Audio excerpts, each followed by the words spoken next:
And so when I look at this, my heart truly goes out to the Manosphere and the people in the red pill community and all that, because when I hear those guys, I hear nothing but hurt.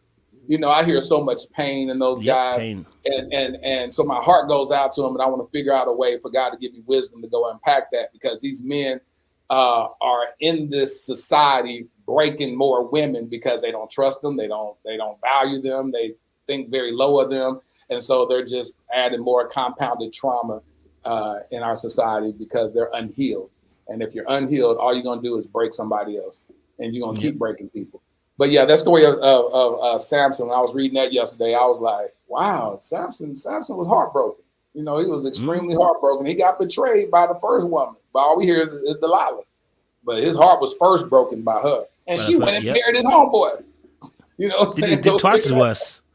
Did twice as worse. No, but again, I mean, that just highlights what we're talking about, which is that need for us as well to feel safe. We want to feel safe. We also want to feel in a place where we can be vulnerable. We also want to be in a place where we feel like our partner has got our back as well. You know what I'm saying? We always want to have your back, but it's nice to know that your partner also, wants you to rest too. You know what I mean?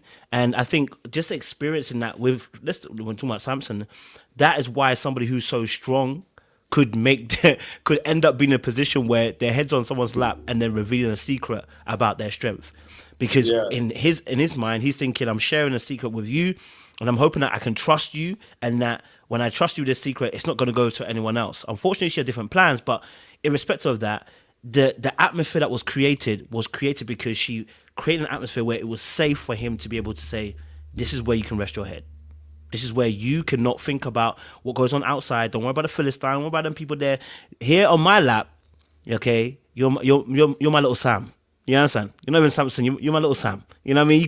You can be that little boy. Yeah. And I think sometimes we are so and I say to every man, there's always a little boy that's inside of me, which is sometimes I just want to just be able just be free, creative, fun, vibing, not have to think about responsibilities. There's an aspect of that. And I think that's what Delilah was creating within that atmosphere, whether we like her or not, on what she did but when you take some of those key things that she did, she was able to make a whole man who would fight 30, 40 men ago, 100 men ago, kill them with one bone of a donkey's jaw, and he would be one person that would sleep comfortably on someone's lap. And so I think for a lot of us men, we are looking for that safe place and that safe haven where we can do that same experience as well. 100%. So yes, when we talk about hugs, it's the same kind of feeling we're wanting,